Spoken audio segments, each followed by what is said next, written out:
No os voy a engañar. El programa de hoy va a dar mucho miedo. ¿Cómo son los británicos, verdad? Han conseguido hacer que su patrimonio paranormal sea un bien turístico de primer orden. Solo hay que ir a Escocia, a Inglaterra, a Irlanda, para darse cuenta de que castillo, palacio o gran mansión que no posea su propio fantasma, generalmente bastante mal encarado, no tiene el mismo relumbrón, no tiene esa pátina que le hace subir a un nivel diferente. Un ejemplo de ello es precisamente este que os voy a contar. Mirad, hace años, concretamente en el año 2006, la agencia AFP lanzó una sorprendente información. Decía así: los amantes de los vampiros y los espectros están de suerte, ya que el castillo de Muncaster, una de las casas encantadas más célebres de Inglaterra, será la primera escuela sobre fantasmas del país. Conocido por dejar helados a los visitantes con sus apariciones frecuentes y sus huéspedes del más allá, el castillo de Muncaster es un edificio majestuoso, de unos 800 años de antigüedad, situado en la región de los Lagos, al noroeste de Inglaterra. Este lugar místico fue elegido por Jason Braithwaite, psicólogo cognitivo y neurólogo de la Universidad de Birmingham, para dar clases de sensibilización a los fenómenos paranormales. No me diréis que no es raro. Bueno, pues la información continuaba de esta forma. El edificio es célebre por su sala de tapices y por los gritos o gemidos de niños que se escuchan, además de sus ruidos inexplicables o sus apariciones. Una dama blanca, el fantasma de una joven mujer, Mary Bragg, asesinada frente a las rejas del castillo en el siglo XIX, estaría presente regularmente en los jardines o en las carreteras cercanas, así como el espectro de un antiguo bufón del castillo, Tom Fool. Respetuosos del deseo de Peter Pernington, el jefe de la familia, que no quiere entrar en sensacionalismo televisivo, atentos a esto: los alumnos no utilizarán ni bola de cristal, ni tabla ouija, ni ningún otro instrumento de este tipo. No me diréis que con estos antecedentes no apetece ir hasta allí. Bueno, pues llegados a este punto os diré, sin pecar de chauvinista, en ese sentido que me libren los dioses, que en nuestro país tenemos enclaves más antiguos, con una historia muy contundente detrás, y como no podía ser de otro modo, tan encantados que hasta los responsables de dichos lugares no se cortan a la hora de contar qué es lo que ha ocurrido. Y lo más interesante, qué es lo que sigue ocurriendo para que a día de hoy no puedan darle explicación. Estamos a apenas 80 kilómetros de Barcelona. Hace un rato dejamos atrás uno de los puntos, que duda cabe, más mágicos de Cataluña. Y hay quien dice que de toda Europa, el macizo de Montserrat. Y algo tendrá cuando desde hace siglos se considera lugar de poder, centro de culto donde diferentes creencias, repito, desde hace siglos, han encontrado su particular Santa Santorum. Culto a la tierra madre, brujería, cristianismo, incluso New Age.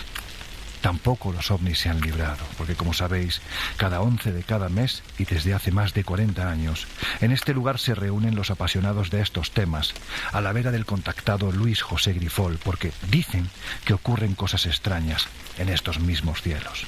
Algún día hablaremos de ello. Hoy, el protagonista indiscutible es este imponente castillo. Es visualmente una brutalidad. Su historia lo convierte en un punto fundamental, y en lo referente al misterio, que es posiblemente lo que más nos interesa, en un templo precisamente a lo imposible. Por eso hemos venido hasta aquí, ya sabéis, el contador de historias Teo Rodríguez, la escritora y presidenta de la editora de revistas Prisma Publicaciones, Laura Falcó, el director adjunto de Año Cero, Miguel Pedrero, el redactor de Año Cero y director del espacio radiofónico El Dragón Invisible en Radio Castilla-La Mancha, Jesús Ortega, y el que os habla, escritor y director de la revista Año Cero Enigmas, Lorenzo Fernández Bueno. Dicho lo cual, abramos ya las puertas del Colegio Invisible, aunque hoy nos interesa más abrir las puertas del milenario castillo de los Duques de Cardona.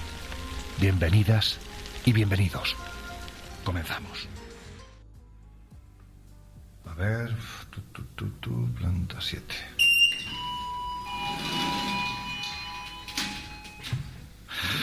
Ay, los pasillos. Qué poco me gustan los pasillos largos.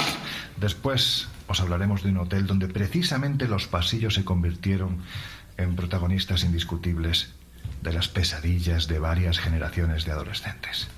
Bueno, los pasillos, o más bien lo que aparecían en ellos. Ahora prefiero centrarme en este lugar. Vamos a ver, aquí está, habitación 712. Muy buenas, caballero. ¿Qué tal, Jesús? ¿Cómo andas? Pues mira, como es típico del Colegio Invisible, con muchos kilómetros a las espaldas en estos días. Cansadillo. Sí, oye, antes de encontrarnos con nuestros queridos compañeros, ya que estamos solos, vamos a echar lo tuyo un rato. A ver, Jesús, tú eres el miembro más joven del Colegio Invisible. ¿Cómo lo llevas? Bueno, pues es complicado, ¿eh? Es una tensión y una responsabilidad importante tener que estar pues dando información y casi siempre llevando, no la contra, pero sí dando un poco el punto de vista contrario a gente con tanta experiencia como Miguel, como Laura. En fin, la verdad es que es complicado, pero bueno, aparte de la ilusión que hace poder viajar con vosotros y contar historias, ya digo que es una responsabilidad y una tensión con la que hay que lidiar. A mí hay una cosa que me llama mucho la atención, vamos a decirlo así, me llama poderosamente la atención. Tienes 26 años, ¿no? Uh-huh. Vamos a ver, llevas 10 años haciendo radio. ¿Esto cómo es posible? Pues imagino que será posible de ser un niño un poco raro, ¿no? La verdad es que sí que es verdad que oficialmente, ¿no? Es verdad, empecé a hacer radio hace 10 años. Cuando digo hacer radio me refiero a una emisora convencional, en este caso la emisora de mi pueblo, y a partir de ahí el veneno en la sangre no te deja dejarlo. Aunque sí que es cierto que antes de empezar a hacer esos programas ya jugueteaba yo con mi ordenador y mi micrófono de los chinos, lo digo siempre, un micrófono de 3 euros, pero que grababa muy bien, y para lo que hacíamos nos daba el pego. Y bueno, el veneno de la radio, ya lo digo. Oye, ¿cómo te metes en este tremendo lío de intentar hacer periodismo de estos temas? Porque mira que el periodismo es amplio, pero es que centrarte precisamente en lo que tiene que ver con misterio. Sí, pero ya no solo centrarme precisamente en lo que tiene que ver con misterio, sino que respetando, valorando e incluso siendo consciente de que no daría la talla, sino que considero que hay gente que para hacer otra clase de periodismo realmente pues fundamental, ¿no? Para un sistema democrático, en este caso político, económico, social, etcétera, etcétera. Entiendo que es fundamental, entiendo que es muy importante, pero yo no lo haría. He tenido que hacer prácticas, pasado por la carrera y he tenido que hacer precisamente toda esa clase de trabajos orientados más a esos temas. Pero precisamente pues para pasar esa experiencia yo no lo haría. Entonces, el único periodismo que me interesa, que me motiva, es el que tiene que ver con el misterio y con los enigmas. Fíjate, tú estás ahora mismo dirigiendo y presentando desde hace 3 años, sí, es decir, desde que tenías 23 añitos, un programa de radio que se llama El Dragón Invisible, ni más ni menos que en la Autonómica de Castilla-La Mancha, en Radio Castilla-La Mancha. Hay incluso quien dice por ahí que te comparan por la voz, no por el tono de voz, el Francino del Misterio. El Francino del Misterio. Bueno, hay mucho nivel, ¿eh? Para mí pero eso bueno, es un honor. Lo que está claro es que con tu edad ya eres el abanderado de esta nueva hornada, ¿no? Que dirían por ahí, de periodistas de estos temas. ¿Quiénes han sido tus referentes? Bueno, a la hornada todavía le queda un puntito de unos minutitos en el horno, pero bueno, va bien. Referentes han sido muchos. Voy a quitarme el peloteo en primer lugar y así después ya voy con calma. Tú, por supuesto, desde luego, además, fuiste culpable de esos 10 años que comentábamos antes de empezar en la radio. Pero venga, siguiente.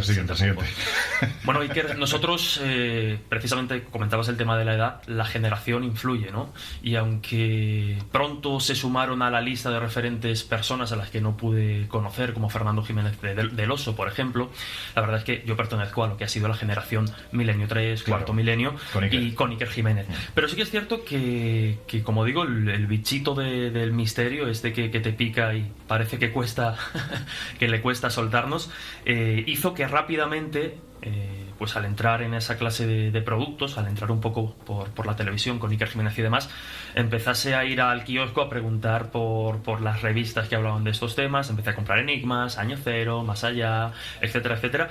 Y es verdad que fui conociendo muy rápidamente y afortunadamente a los que a día de hoy pues están en lo que podríamos considerar la primera línea del misterio en la divulgación, y entablar con ellos una relación de confianza, no sé si de amistad, pero sí de cordialidad.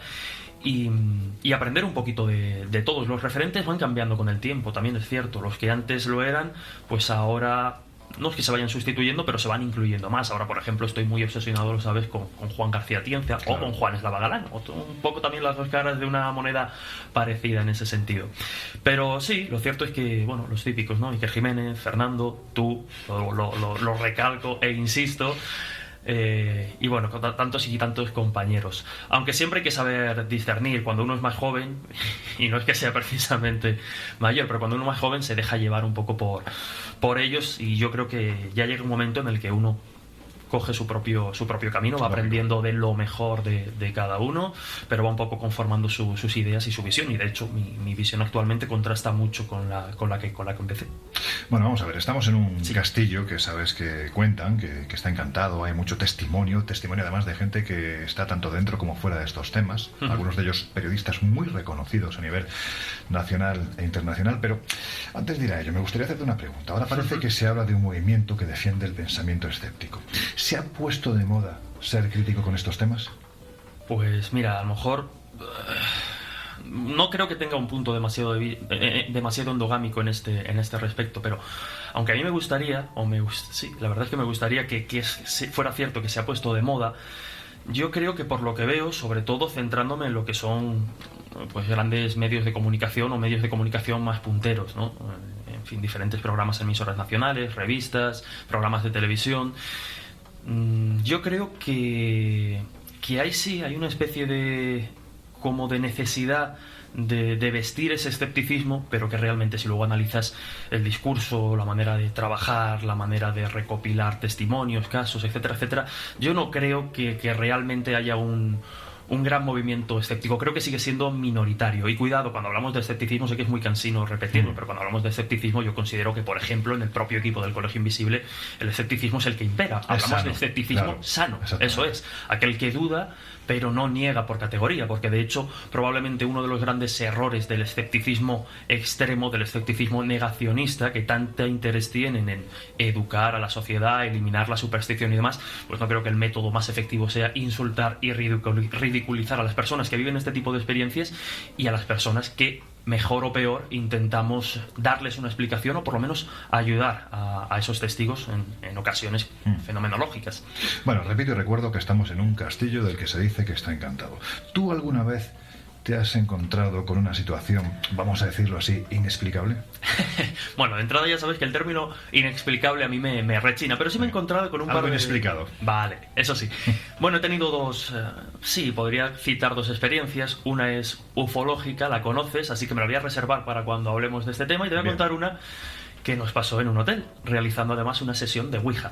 Ya sabes que mi visión con respecto al fenómeno de la Ouija, el tablero de la Ouija, es bastante racional en ese sentido, y de hecho al día siguiente, un hotel, bueno, yo no sé si esto es común en muchos hoteles, pero cuyos pasillos, pues lógicamente nos llevaban inevitablemente a pensar en El Resplandor, ¿no? En ese Stanley Hotel.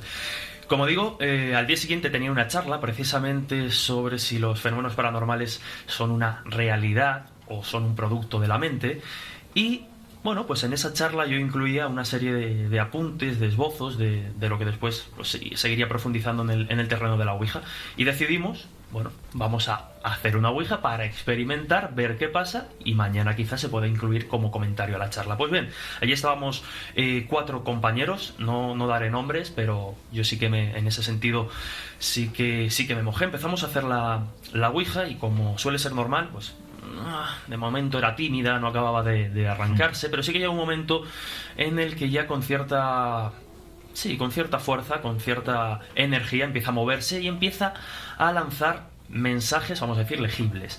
Curiosamente, por resumir mucho la anécdota, la Ouija nos hizo bajar a la calle en 2 ocasiones, porque en teoría lo que se manifestaba a través del tablero era un supuesto ser extraterrestre, y lo que nos decía es que si bajábamos a la calle, a la puerta del hotel a determinada Zaragoza, noviembre, bajar a la calle a las tantas de la madrugada, frío, eso sí que era miedo. Es cierto. No, pero es verdad que digamos, bueno, hay muchos encuentros previa cita precisamente a través de la Ouija. Pues bueno, curiosos nosotros, bajamos, y sí que es cierto que no vimos nada. Bien, pues subimos a la habitación, continuamos con la sesión, y en este caso vuelve a citar a 2 de las personas que hacían la sesión, 2 concretamente, a mí y al otro compañero. La Ouija nos dejó fuera para que volviesen a bajar, porque en teoría iban a ver una luz. Bueno, bajan, no se vio nada. Sí que es cierto que uno de los componentes en la Ouija estaba realmente asustado, y la Ouija, cuando se le pedía permiso para saber si este hombre podía abandonar la sesión, decía que no, lo que hacía que incrementase más todavía su pánico. Con todo esto quiero decir que, por eso decía que descartaba de entrada, en este caso, el concepto inexplicable.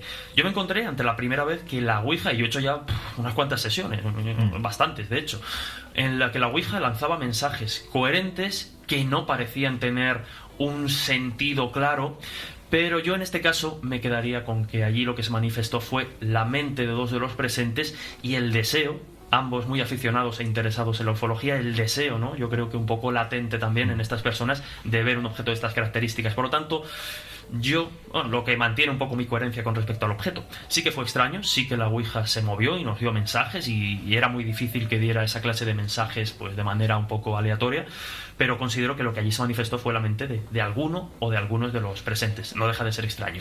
Ahora vamos a ir a... Por cierto, ahora que lo recuerdo, siempre lo que pasa es que, lo achaco a la memoria. Yo recuerdo que dejé la puerta del baño cerrada por la noche, porque claro, todas las Ouijas cuando se hacen en hoteles se hacen en mi habitación. Como soy el escéptico, el fantasma para mí. Y amaneció abierta. Quiero pensar que fue fruto de un despiste de mi memoria. A lo mejor me desperté de tal, pero pasó. Sí, a veces es mejor pensar eso. Bueno, antes de ir a ver a Laura, a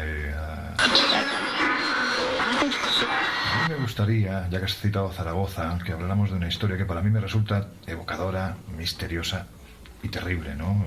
Aunque después, como te digo, hablaremos con los aspectos vinculados a la terrible tragedia de un hotel que estaba aquí en Zaragoza, el Corona de Aragón, hoy en día Meliá Zaragoza. Cuéntame, ¿qué fue lo que pasó en este lugar? Pues lo que pasó fue una tragedia terrible. Como dices, después podremos debatir si se trató de un accidente o un atentado, porque es quizá el mayor misterio de este lugar. Pero lo cierto es que, ciñéndonos a los datos oficiales, a lo que pasó aquella mañana del 12 de julio de 1979 en el Corona de Aragón, el hotel más lujoso de Zaragoza en aquel entonces. Hay que recordar, 20.000 metros cuadrados, 9 plantas, 12 si sumamos los sótanos, con capacidad para casi 500 huéspedes, 448, y 247 habitaciones. Doy todos estos detalles para que nos hagamos a la idea de lo tremendo, eso es, de lo inmenso del hotel. Pues bien, si nos vamos a esa mañana, nos encontramos con que el hotel estaba a un muy alto porcentaje de su ocupación: 190 habitaciones, 270 huéspedes, y afortunados ellos, a las 7:30 de la mañana, 40 de esos huéspedes salen hacia el aeropuerto sin saber lo que apenas media hora después iba a comenzar la tragedia que se iba a dar lugar en ese hotel. En resumidas cuentas, entre empleados y alojados y huéspedes, quedaron unas 300 personas a merced de la trampa mortal que estaba a punto de sucederse. A las 8:15 aproximadamente de la mañana, en el sótano, en uno de los sótanos, en la cafetería Formigal, cafetería o churrería, porque realmente era una churrería, se prende un fuego. A partir de ahí se extiende rapidísimo. De hecho, a las 8:20 era apenas imposible contenerlo. Han pasado 5 minutos.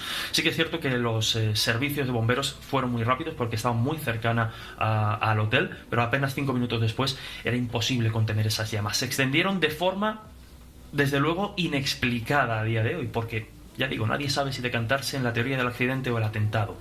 Luego comentaremos algunos detalles, pero quizá lo más trágico sea hablar de las escenas que allí se vivieron. Hay que tener en cuenta que hubo personas que no llegaron a despertarse fruto de la intoxicación por monóxido de carbono. Es decir, estamos hablando de una hora muy temprana. Algunos se despertaron envueltos de un humo negro terrible, y otros no llegaron a amanecer. De hecho, el ABC titulaba, y es un comentario que se hacía mucho por aquel entonces, que lo que más mató allí no fue el fuego ni el humo, sino que fue el pánico. El pánico. Claro, hay que saber enfrentarse a una situación. Sí que es cierto que nos enfrentamos a una época en la que los servicios, digamos, de evacuación de incendios no estaban del todo perfeccionados, salvo en ciudades grandes como Madrid o Barcelona. Curiosamente no, paradójicamente, 24 horas antes del accidente se acababa de aprobar en Zaragoza pues una resolución para cambiar una serie de medidas, porque a comienzos de ese mes había habido también un accidente terrible Creo recordar que en Mallorca, en una discoteca, que se cobró 5 víctimas y unos cuantos heridos. Eso hizo pues que en aquel entonces se replanteara la situación y comenzara a hablarse del debate de la evacuación de Además, incendios. Jesús, ese día en concreto, este hotel estaba ocupado por gente, vamos a decirlo así, muy especial, ¿no? Sí, desde luego, porque se iba a hacer entrega de una serie de despachos a los nuevos alféreces de la Academia Militar de Zaragoza, entre los que se encontraba Cristóbal Martínez Bordiú, nieto de Carmen Polo y de Francisco Franco. Por lo tanto, ya no solo porque estuviera presente los familiares directos de Francisco Franco, sino porque a la entrega de esos despachos muchos militares tuvieron que alojarse allí. Por lo tanto, pues una gran parte de los huéspedes era precisamente militares y gente de esa talla y familiares de los mismos. ¿Y cuál fue el balance de esta tragedia? Pues las cifras varían y hay trampa. Ahora contamos por qué. Normalmente siempre se ha hablado de 76 víctimas, aunque dependiendo de la fuente varían entre 76 y 80 víctimas. Pero lo cierto es que no hay que quedarse solo con las víctimas que se quedaron entre esas cuatro paredes. De hecho, hay una imagen tremenda, se ven las imágenes de la época. Muchos no saltaron al exterior del edificio, sino que lo hicieron al interior, al patio interior, y los charcos de sangre estuvieron pues allí durante días.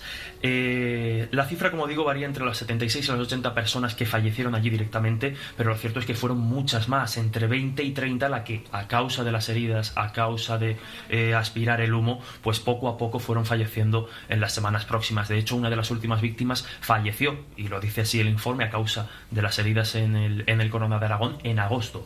Claro, no murieron allí directamente, pero sí a consecuencia directa de esas víctimas. Y hay un detalle muy curioso, porque durante esos días el periódico La Vanguardia publicó la foto, un primer plano del rostro de un fallecido, preguntando si alguien conocía a ese hombre, porque hay un muerto número 78.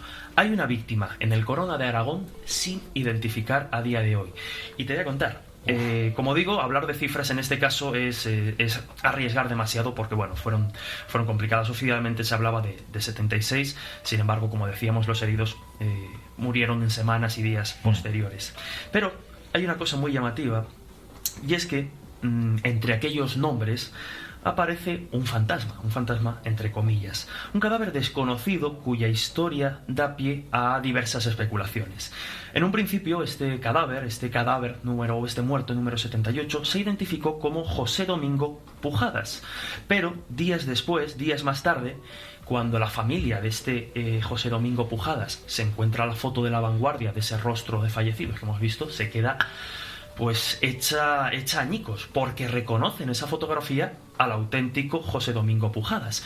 Ellos lo habían reconocido en principio por los ropajes y demás, y claro, también fruto de la situación, pues no era muy reconocible. Por lo tanto, se enterró, y días después se encuentran con que al que habían enterrado no era el auténtico familiar, sino que era otro.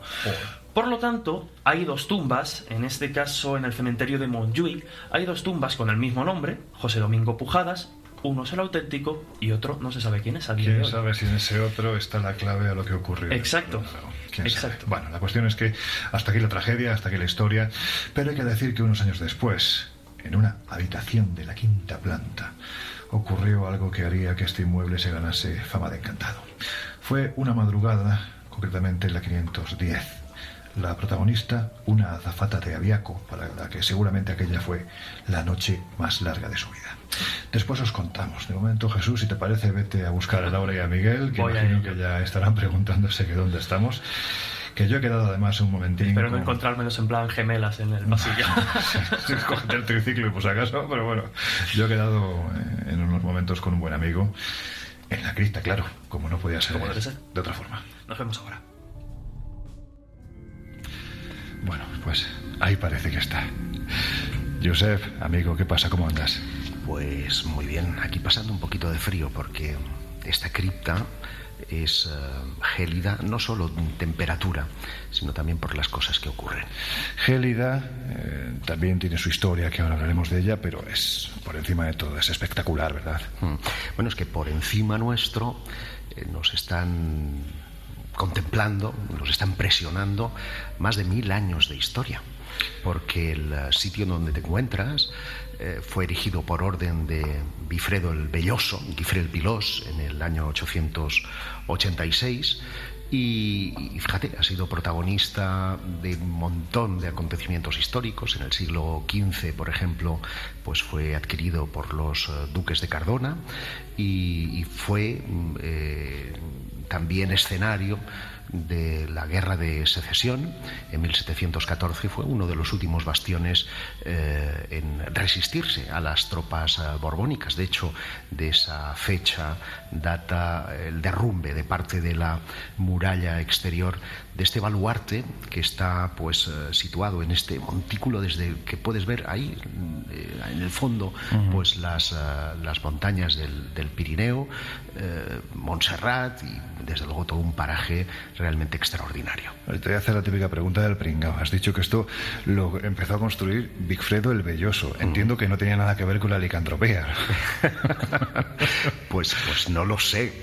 Quiero creer que no, pero es uno de los insignes, digamos, señores feudales, ¿no?, de aquella época, que participaron en las reconquistas a los moros, que por entonces ocupaban buena parte de los territorios en los que nos encontramos, y de aquí nace buena parte de la leyenda que tiene que ver con la mítica fundación de Cataluña. Habida cuenta de que, según la mitología, fue este hombre el que prácticamente en su lecho de muerte, untando los dedos en la sangre que manaba de uno de sus costados, la puso en el blasón de su escudo, que era completamente amarillo, y ahí dejó escritas, ¿no?, las 4 barras que componen el rojo de la bandera catalana. Claro, estamos hablando de una historia absolutamente milenaria. Más de 1000 años contemplan estas piedras, y sin embargo parece que nos centramos en un periodo de tiempo muy cortito, porque realmente de este palacio, de este castillo, se empieza a hablar a partir de los años 70, cuando se empieza precisamente a vincular a sucesos, vamos a decirlo así, sin explicación. ¿Qué es lo que ocurre, Josep?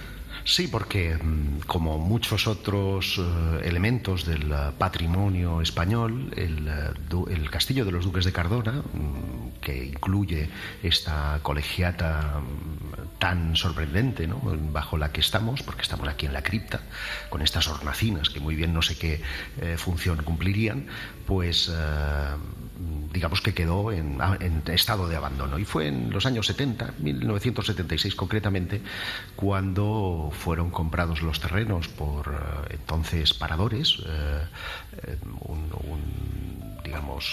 una empresa de estas mitad privada y fundamentalmente dinero público, que quiso asear todos estos terrenos, y fundamentalmente una parte que es la que luego visitaremos, que es la que se ha convertido en parador de turismo, en parador nacional, para hacerlo, pues bueno, convertirlo en hotel. Sí. Y es muy curioso porque cuando empezaron a desenterrar cosas, vino desde Galicia para dirigir aquel acontecimiento, pues un director que era Carlos Herrero Soler.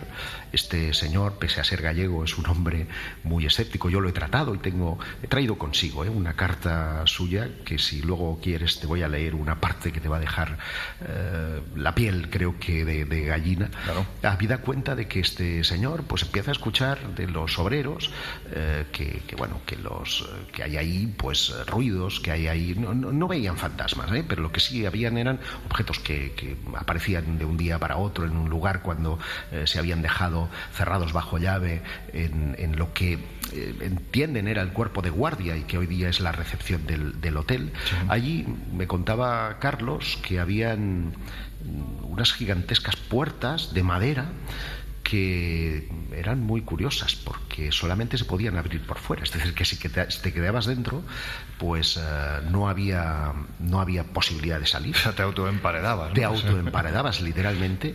Habían unos grilletes pegados en las paredes. Aquello realmente era estremecedor y la gente no quería entrar en ese punto. Un buen día dice que entraron y descubrieron una especie de trampilla que no se atrevieron a explorar, es decir, veían que aquello era un túnel que se perdía en dirección al lugar donde estamos, en dirección a la colegiata, y ahí es donde muchos obreros escuchaban lamentos, escuchaban ruidos, golpes, cadenas, lamentos, y claro, empezó a extenderse el rumor de que el castillo de los duques era un castillo encantado. Incluso llegaron a decir, Josep, ¿no?, que en un momento determinado, durante esas obras de restauración, al fondo del pasillo especialmente, hablamos de la planta séptima. Bueno, pues a alguien, o varios, llegaron a ver la presencia de una mujer en un estado bastante deplorable, vamos a decirlo, ¿no?, porque iba con la ropa hecha jirones, incluso se atisbaban manchas de sangre, que se aproximaba hacia ellos. Sí, esto sucedió en 1976 concretamente. Por aquel entonces ya dirigía el Hotel Jaime Sebastián, que es el que se hizo cargo del establecimiento después de esas primeras visiones, y este Sebastián, pues haciendo caso, porque él sí debía creer que alguna cosa sucedía, tuvo la precaución de nunca vender, de nunca poner a la venta, disponer para el público las habitaciones de la última planta. No había ninguna en concreto, sino que las 5 habitaciones que componían la planta séptima del hotel, pues no las adjudicaban. ¿Por qué? Pues porque en esta carta que te digo, que manda Carlos Herrera, sí, a Herrero, Sebastián, Carlos Herrero a Jaime Sebastián, le dice le dice literalmente, mira, te lo voy a leer, la he traído consigo. Dice: quiero aclarar inmediatamente que yo no creo en fantasmas, que doy por sentado que los ovnis siempre tienen alguna justificación científica, y que todas estas historias paranormales de espíritus y otras ciencias ocultas me producen, dicho con todo respeto, un cierto escepticismo.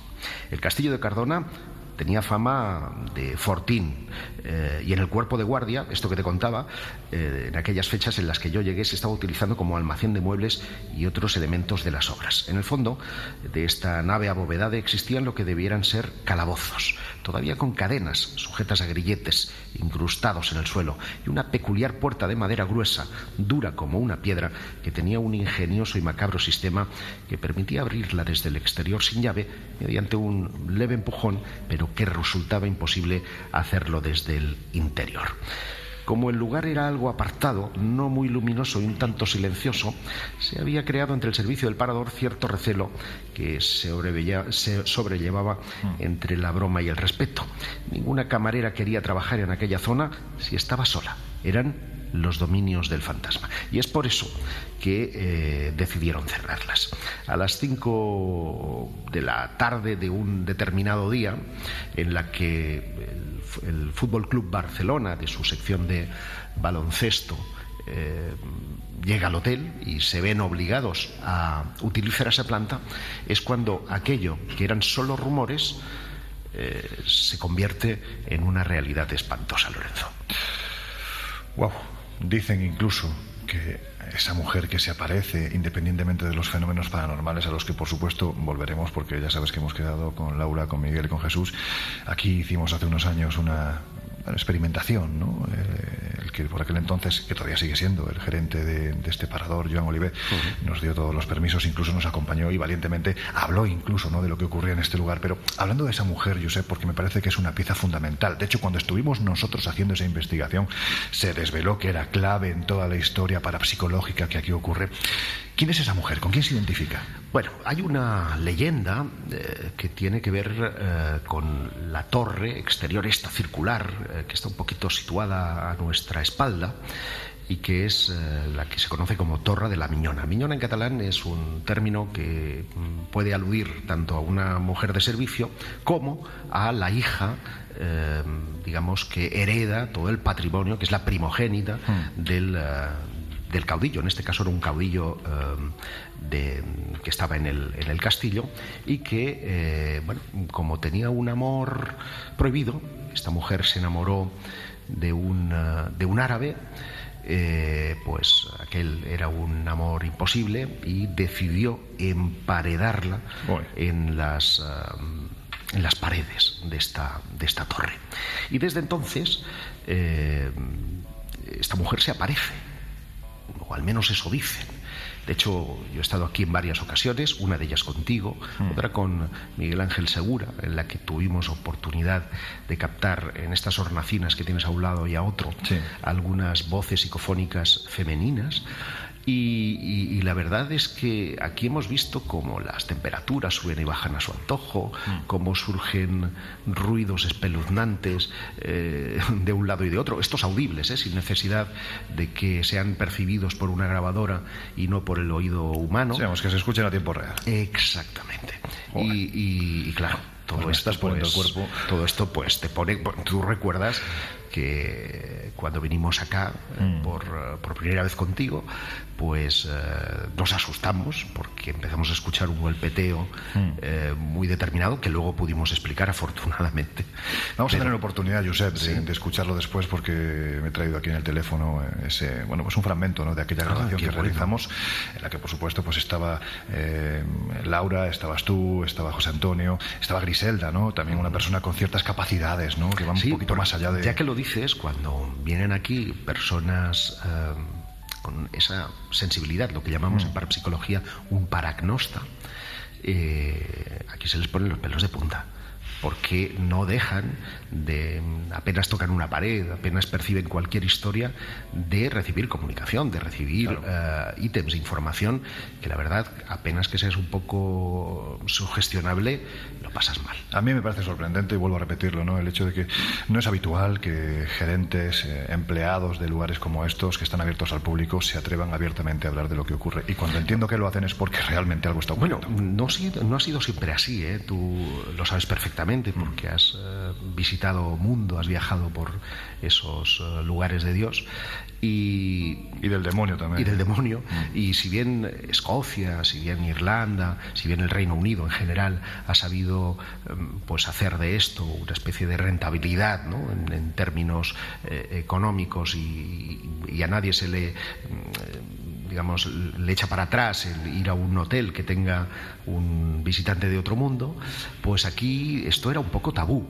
De hecho, se rompe esa tradición aquí con Jaime Sebastián, quien, ya que no puede luchar contra los elementos, se unió a ellos y decidió celebrar, creo que fue a finales de los 90, la primera cena de brujas, así la llamó, para que la gente pudiera conocer la historia de primera mano, y en una cena de paradores donde se come estupendamente, empezaron a hacer con regularidad esa cena anual en la que se hablaba de todas estas cosas. Y ahí es donde se empieza a vender la habitación, que hasta entonces pues quedaba ahí, siempre vacía, la 712, que luego visitaremos, y que, bueno, ahora hay que decir que a fecha de hoy cuesta más de un año poder pernoctar de la reserva, ¿no?, de la lista de espera. Exacto, es decir, que lo que en principio era tabú se ha convertido ahora, llámale por morbo, llámale por lo que tú quieras, en un atractivo más que compone, en este caso, la historia de un lugar tan emblemático como este Castillo de Salamanca. Yo creo, fíjate, que hay un punto de inflexión clave en toda esta historia, que es el domingo 7 de septiembre del año 2008. ¿Y por qué este día? Bueno, pues porque ese día... podemos decir que el asunto de una forma u otra sale del armario a raíz de la columna del periodista Francesc González Ledesma, ¿no? Mira, me he traído además precisamente el recorte de periódico del País. Efectivamente, del periódico El País, que él tenía una columna que prácticamente cada día rellenaba con reflexiones, opiniones, siempre llevado más hacia temas sociales, política, y sin embargo ese día escribe una columna que deja a todos patidifusos. Ya el propio título es bastante elocuente. Usted no va a creer esto. Fíjate, por resumir, voy a leer brevemente algunas de las partes de esta columna, porque son ciertamente reveladoras en torno a lo que estamos hablando, ¿no? Decía así: hace años, durante mi intensa etapa de abogado defensor, solía acudir a unas charlas entre compañeros que se organizaban en el Colegio de Abogados y que versaban principalmente sobre derecho penal, procesal, etcétera. Las reuniones tenían un nombre la mar de sugestivo: Café Criminal. Bueno, pues en aquellas reuniones quedaba siempre claro que ante los tribunales solo se podía hablar de cosas probadas, o sea, cosas que existen. Y continuaba diciendo: pues bien, ahora que la actividad judicial se reanuda en pleno, voy a permitirme hablar de cosas que existen, ponía entre paréntesis, las he vivido yo mismo, cierra paréntesis, pero que no podría probar nunca. Y dice: les juro que son ciertas, lo juro y lo juro. Y terminaba esa columna de la siguiente forma: Como todos sabemos, se dice que los viejos castillos guardan al menos un fantasma, y existe la tradición de que uno de ellos vive en el antiguo castillo de Cardona, hoy parador de turismo. La antiquísima casa Bodegas Torres desarrolla una gran actividad cultural y una noche organizó unas charlas para periodistas en el parador de Cardona. Había mucha gente notable, entre ellas el escritor Mauricio Vicental. Fueron muy amables y me asignaron una suite para mí solo. Todo era muy cómodo, pero hacia las 2 de la madrugada empezaron a arrastrar muebles en la habitación de arriba. Era escandaloso. Sillas, butacas, la cama. No me atreví a protestar en atención a la hora, pero a la mañana siguiente dije a la dirección lo que había ocurrido y me quejé. La dirección le contestó: es imposible, señor. La habitación de arriba estaba vacía. Procuramos no alquilarla casi nunca. Ahora, amigo mío, va usted a un juez y le explica todo esto. Así terminaba Ledesma. Josep, ¿qué le pasó a este hombre? Pues que se asustó, y no es para menos, porque en efecto, y tal como le habían dicho desde la recepción, desde los finales de los 70 esa habitación no se alquilaba a nadie, y es, como te digo, a raíz de un partido de baloncesto, cuando el Fútbol Club Barcelona, en su sección de básquet, se aloja en el hotel y tienen que ocupar forzosamente todas las habitaciones, incluidas las de la planta quinta, que son las 7X, a partir de las 5:30 dejan el hotel para ir a jugar al partido a Barcelona, dejan las habitaciones libres. Y a partir de aquel momento pues van, como es lógico, los operarios pues a trabajar, a hacer las camas y a limpiar cada una de las habitaciones. Y es en ese momento que una de las señoritas llama, como es preceptivo. Espera, no lo cuentes porque es parte de esa sorpresa que hemos preparado, que es ese reportaje que en su momento hicimos allí y que además vamos a ofrecer de forma totalmente inédita porque nunca se ha emitido en ningún podcast, ni programa de radio, ni programa de televisión. Te voy a preguntar, porque ya nos están esperando nuestros compañeros, y me imagino que tanto Laura estarán pensando que nos hemos ido a algún bar. No es así. Estamos hablando de estos temas en un sitio... Y en una cripta. No, y además te digo, es que ya no es el frío, es la propia sensación de, dejando al lado el canto rodado, que realmente pues te sobrecoge, ¿no? Un lugar como este, con tanta historia, ya no solo histórica, valga la redundancia, sino también paranormal. Pero te voy a hacer la pregunta... Sé lo que me vas a responder, pero tenemos una habitación donde suceden este tipo de fenómenos extraños, aparentemente demostrados, que tiene lista de espera de 1 año. Josep, ¿tú estás convencido de que aquí ocurren cosas raras? Bueno, es evidente que ocurren, esas no las puedo poner en duda. Otra cosa es que me comprometa a saber qué es lo que las ocasiona, ¿no? Fíjate que yo estuve trabajando durante un montón de tiempo para un programa de televisión que era Divendres, en la Autonómica Catalana, en TV3, y nos hicimos eco, como no podía ser de otra manera, en mi sección de estos acontecimientos que ocurren en el Parador, y los dos presentadores... Xavi Coral, que hoy está de corresponsal en Bélgica, y se me ha olvidado Espartaco. A ti no se te olvida nada, hombre, tienes buena memoria.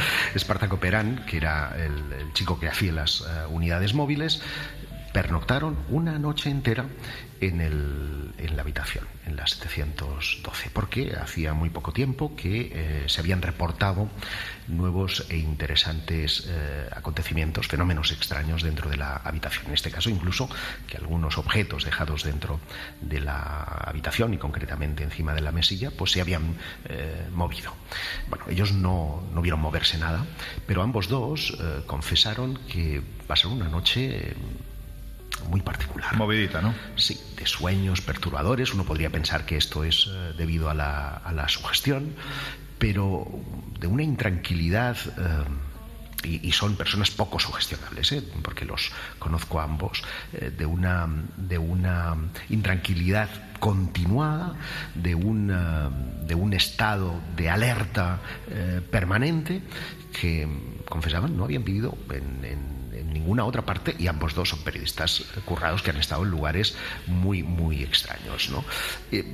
Yo no he tenido la oportunidad de pasar la noche entera, he estado en la habitación y he estado mucho rato en la habitación, pero no de pasar la noche, pero sí te puedo decir que tiene igual que esta cripta, igual que el edificio que tenemos encima, una energía bien especial.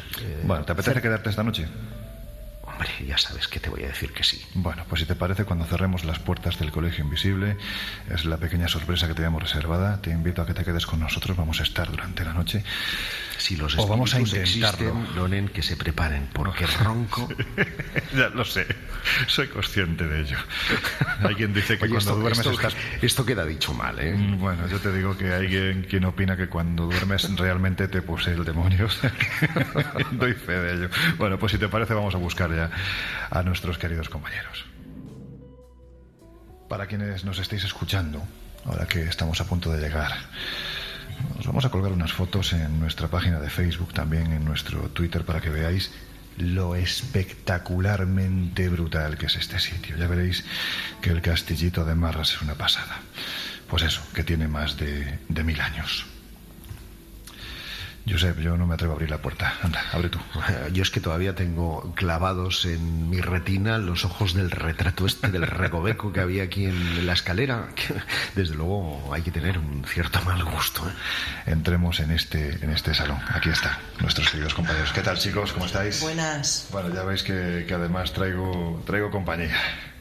No fantasmal, ojo, estamos hablando de compañía física. Hombre, ¿cómo estáis, Laura, Jesús? ¿Qué tal, Josep? Muy buenas. ¿De dónde venís? Pues mira, de pasar frío a la cripta. Estábamos en la cripta. Sí, sitio Bonito especial. lugar. Bueno. Bonito es. Otra Hombre, cosa es que... Laura lo sabe bien, ha estado allí Claro. tocando paredes, Sí. y ella sabe de lo que habla, porque Bueno, siente. Es un lugar intenso, pero hay que decir que arquitectónicamente es precioso. Es Son dos precioso, cosas sí. Lo que pasa es que distintas. cuando tú dices que es bonito, uno se lo lleva más al entorno gótico, ¿no? Gótico de fantasmas, espíritus, en fin. Laura, oye, mira, ya que estamos todos aquí juntos y tú has estado en este lugar en diferentes ocasiones, hace de hecho unos años estuvimos grabando un reportaje, una experimentación que se convirtió en un pequeño reportaje. ¿Qué fue lo que ocurrió aquel día? Bueno, yo creo que ocurrió un poco de todo. Yo te diría que a mí ya empezando, porque teníamos un cámara que teóricamente desde el principio dijo que era un gran escéptico y acabó diciendo que él no se quedaba solo a grabar. Bueno, de hecho la frase que soltó fue todavía más malsonante. Dijo, cuando le preguntamos que por qué no se quedaba un rato a grabar solo en la habitación, nos dijo, tu puta madre, directamente. Sí. Un tío que se supone que era súper escéptico y que no sentía ni parecía. Ya partimos de esa base, nos pasó yo creo un poco de todo, ¿no? Como tú decías, pues íbamos acompañados, íbamos un grupo, íbamos tú, yo, Josep, venía también... Griselda, venía José Antonio Roldán. Un poco cada uno pues dentro de sus perfiles, ¿no? Y de lo que cada uno pues sabemos hacer o dominamos en este campo.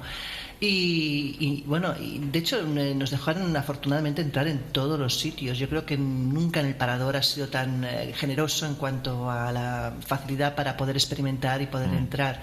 Pues bueno, entramos con las cámaras en la famosa habitación. Y yo quizás lo que me sabe peor de todo es haber visto la famosa Miñona, la vimos tanto yo como Griselda, pero que a la cámara no le diera tiempo a cogerla en cámara. Eso fue realmente una pena porque la vimos tan claro como estoy viendo, o sea, como os estoy viendo yo a vosotros ahora.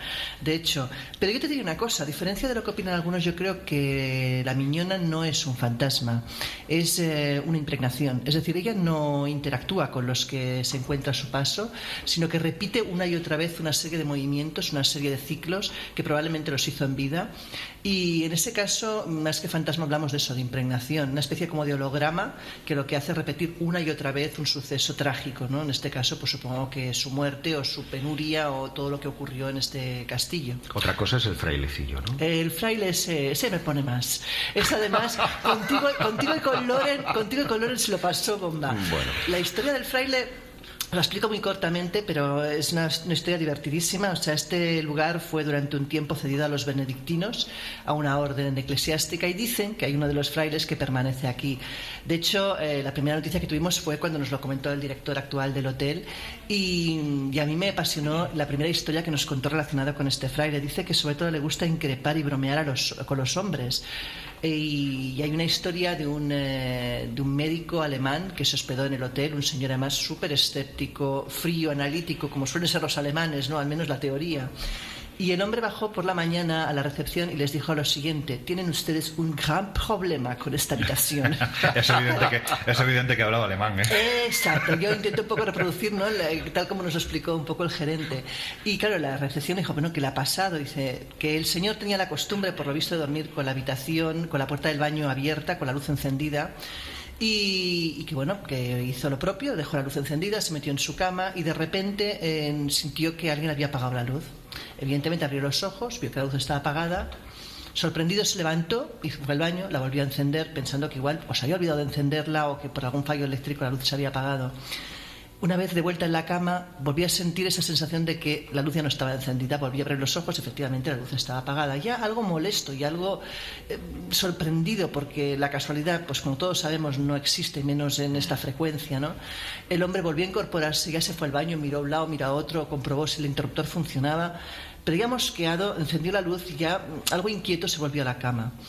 Cuando por tercera vez alguien apagó la luz, y no solo alguien apagó la luz, sino que le encendió el grifo de lo que es la pila del baño, ahí el hombre ya se dio cuenta que pasaba algo que no era normal. Pero con la frialdad que quizás caracteriza a algunos países nórdicos, en vez de salir corriendo o bajar a la recepción o hacer cualquier cosa de las que se nos ocurriría al resto de los mortales, el hombre decidió cerrar la puerta del baño, cerrar la luz, cerrar el grifo y ponerse a dormir plácidamente hasta el día siguiente.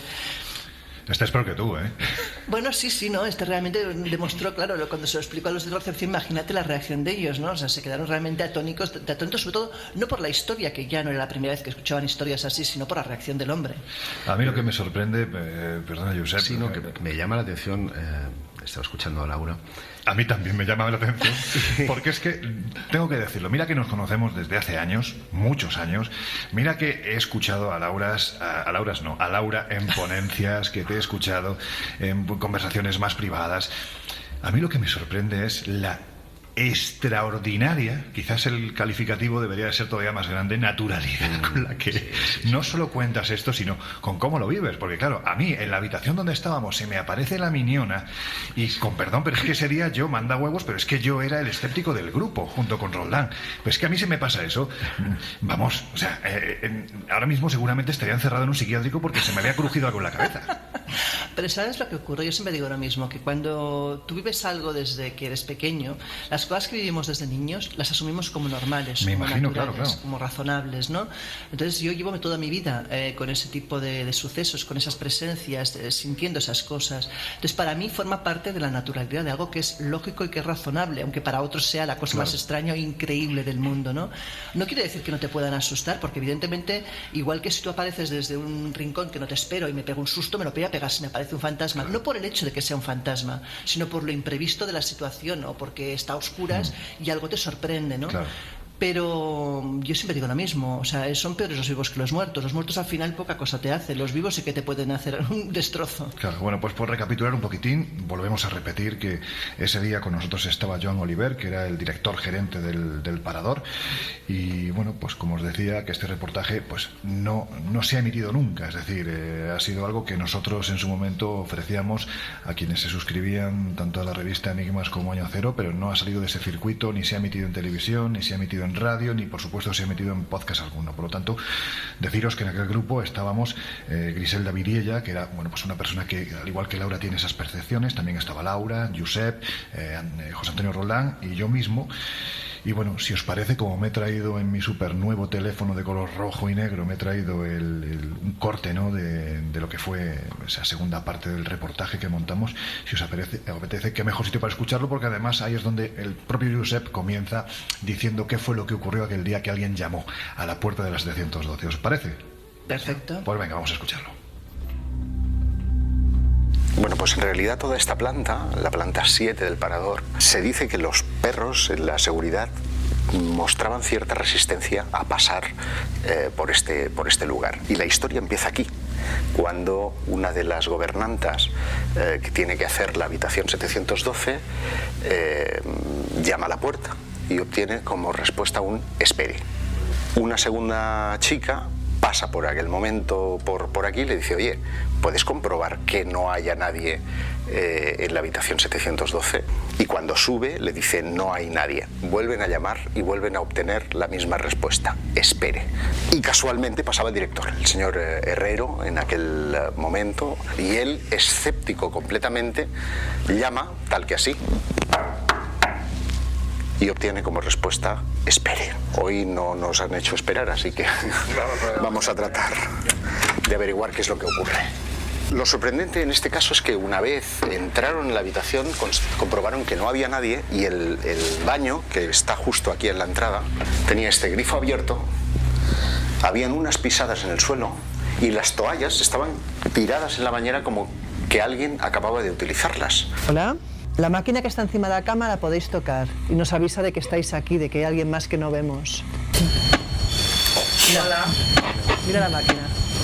La planta a la que nos dirigimos ahora es en la que estuvo hospedado González Ledesma. Francisco, durante toda la noche era un hombre muy escéptico, y al día siguiente se quejó a la dirección porque durante toda la noche en la planta de arriba, que era justo aquí encima, estuvo escuchando como las camas literalmente se movían de un lado a otro, la mesa se caía con una fuerza tremenda, las sillas, según dijo él mismo, parecía que volaban. Pero lo interesante además en este lugar, con estos pasillos que ves, es que cuando se hace la penúltima reforma en el año 1976, los que están trabajando en esa rehabilitación aseguran que en la planta de arriba, que es la última que se reforma, observan la presencia de una mujer vestida de blanco, con aspecto triste, como si estuviera llorando, que se dirige justo hasta la entrada de la habitación 712 y a partir de ahí desaparece. ¿Hay alguien aquí con nosotros? Sabemos que hay una mujer y también que hay un hombre que están aquí.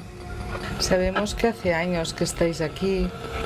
Oye, perdonadme, pero es que acabo de ver como una cosa blanca pasar entre vosotros dos.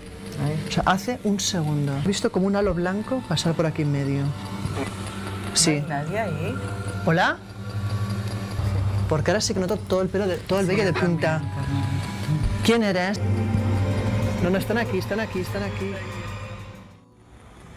en el rincón, sí. Sí. No me das miedo, me estás tocando y no me das nada de miedo. O sea, estoy notando que te tengo encima y no me das miedo. No me voy a ir. Es más, me iré cuando me des pruebas de que estás aquí. ¿Eres la mujer que su padre encerró en el Torreón? Moriste aquí, ¿verdad? Encerrada por tu padre. ¿Qué estás haciendo? Bueno, se ha oído como si alguien aporreara madera. Hay dos personajes, uno lo hemos visto clarísimamente tanto yo como Griselda, que es una mujer con una especie de vestido de toga blanca, una mujer de cara lánguida y con muy pocas ganas además de comunicarse y muy mal humor, diría yo. Lo hemos visto. Que yo y ella la hemos visto, la chica. Yo la he visto y ella también la ha visto. Yo he visto como una sombra, un algo que no. Yo he visto como una cosa así, una capucha blanca y como todo, como si fuera una capa. La vestida de blanco, sí. Bueno, visualmente ha sido clarísimo cómo se ha mostrado la mujer, que era una mujer joven, cómo iba vestida de blanco, pero tenía una energía muy fría. ¿Primero ha pasado hacia allá? No, y hemos notado un frío de repente, se nos ha puesto todo de punta, ¿eh? Sí. Intentan asustar un poco, esta es la verdad. A mí me gusta provocar en un momento determinado, sin saber si le estoy preguntando a mi mente o a la mente de alguno de mis compañeros o algo que realmente está fuera de nosotros y que es inteligente, intento provocarlo. Si hay algo aquí, que se manifieste de la forma más violenta posible. Si no, no me lo voy a creer. Con violencia, con contundencia, con fuerza. Si estás aquí, manifiéstate de forma violenta. ¿Por qué? Porque si está aquí, quiero verlo y además que sea contundente. Esto está a tope, ¿eh? Ya. Esto está a tope. Una arriba. Prueba a encender varias, prueba a darle con toda tu fuerza, con toda tu concentración a la máquina. Verás cómo enciendes otros colores. Más fuerza. No es una vez ni dos, es que he tocado muchas veces. La habitación 712, cada vez que alguien la ocupa, sabe, por lo tanto, tiene una determinada sugestión, que hay un poblador ahí, vamos a ponerlo entre comillas, amplifica lo que pueda haber quedado impregnado en esa habitación y a continuación se produce el fenómeno paranormal, con independencia de su nivel de escepticismo, de su credulidad o con independencia de su nivel de sugestión. Si se encienden las 4 a la vez en este momento, cuando yo ponga la mano así, me lo creo. No, me lo creo. Si no, no me lo creo. No he conseguido encender las 4 de momento. Yo no sé si tiene suficiente fuerza. ¿Y ahora? Sí, pero ¿y ahora qué? Vamos a probar. Quiero probar. A ver si se repite esto. Enciéndete más. Ya estás sin poner la mano. Quita la mano. No, quítala. No la pienso quitar. ¿Sabéis lo que más me llamó a mí la atención de aquel día dentro de mi sano escepticismo? Lo bien que se lo pasó el monje contigo y con Josep. Es que era, de verdad, yo no sé si era monje, si era señora o era lo que era, pero lo cierto es que cuando yo empiezo a cabrearme, y sinceramente es que estaba cabreado de verdad, y decía, si es verdad que estás aquí, toca 3 veces. Y aquello sonaba 3 veces. Jolín, cuando pasa 1 vez, 2 veces, 3 veces y hasta 4 veces, es que se rompe la estadística. ¿Qué demonios estaba pasando allá aquel día? Pero es que además fue divertido porque lo que hacía el susodicho era contravenir todo lo que se supone que era lógico que ocurriera. Es decir, si lo normal es que tú acercaras la mano a la máquina y sonara, en aquel momento no sonaba. Y en cambio la alejabas y sonaba. O sea, parecía que te estuviera realmente jugando con vosotros. Y lo hacías solo contigo y con Josep. O sea, se lo pasó bomba el personaje. Bueno, si os parece, vamos a salir un poco del entorno nacional, vamos a visitar otros lugares, ¿no? Porque evidentemente este mundo nuestro está lleno de hoteles, quizás no tan maravillosos en cuanto a la estética y la historia como este en el que nos encontramos, pero sí también cargados de un profundo misterio. Y si te digo, Laura, ahora mismo que a mí estos pasillos tan largos me recuerdan a un lugar muy determinado de las montañas rocosas, ¿a ti qué te viene a la cabeza? Pues probablemente el Hotel Stanley, claro. Un hotel mítico donde los haya. Bueno, pues este lugar es mítico, está encantado. Bueno, cuéntame un poco dónde está y qué es exactamente este lugar. Pues mira, el Hotel Stanley está en Colorado, en Estados Unidos, en un paraje único, inigualable, en mitad de las montañas. De hecho, cuando nieva se queda prácticamente aislado, que fue una de las cosas precisamente que sirvió de inspiración a Stephen King para El Resplandor, del que luego hablaremos. Es un hotel que desde su inauguración empezó a ocurrir cosas. De hecho, fue en 1911 cuando Elizabeth Wilson, una de las camareras del establecimiento, murió electrocutada, y fue exactamente la habitación 217, habitación donde se dice que, al igual que pasa aquí en Cardona, es el eje de todos los fenómenos, o de gran parte de ellos, cuanto menos. Es un hotel que ya visualmente yo creo que genera una cierta inquietud, con unos pasillos largos, un hotel que además fuera de temporada queda completamente desértico, vacío, con los muebles tapados, o sea, la típica imagen quizás de casa de terror, ¿no?, en cierta manera, y eso fue lo que inspiró a Stephen King para escribir, pues como decíamos, la famosa novela El Resplandor. Dicen incluso que cuando este lugar es edificado, o por lo menos cuando fue ideado, no se tuvo en cuenta algo importante, y es que fue construido sobre un antiguo cementerio nativo, es decir, se profanó tierra sagrada de los indios americanos, y ya se sabe que esto a veces puede traer malas consecuencias. Eso ha pasado en varios lugares. De hecho, Alcatraz es otro de los lugares también que tiene ese mismo componente en común.